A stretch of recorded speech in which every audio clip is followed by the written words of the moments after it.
এই 15ই আগস্ট, এই 15ই আগস্ট শুধু বঙ্গবন্ধু শেখ মুজিবুর রহমানকে শুধুমাত্র তারা শহীদ করে নাই, তার পুরো পরিবারটারে শেষ করে দেওয়ার স্বপ্ন এঁকেছিল।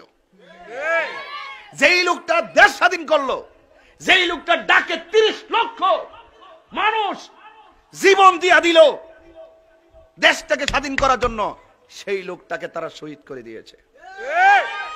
এরপরে দেখেন ছোট্ট বাচ্চা শেখ রাসেলটারও শহীদ করে দিয়েছে। তার মানে বোঝা গেল এরা পুরা বংশটাকে শেষ করে দিয়েছে। এমন মির্জাফর যুগে যুগে ছিল। কথা কোন ঠিক না?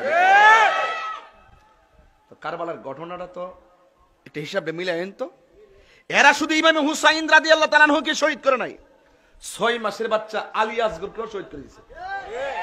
তাইলে বোঝা গেল এর উদ্দেশ্য হলো ভিন্ন, পুরা নবীর বংশটাকে শেষ করার জন্য তারা ছক আঁকছিল। কথা কোন ঠিক না? বেটা ভাগ্যক্রমে জয়নাল আবদিন বেঁচে গেছে, এই দিক দিয়ে আমার দেশের ভিতরে ভাগ্যক্রমে শেখ হাসিনা বেঁচে গেছে। হিসাবটা মিলে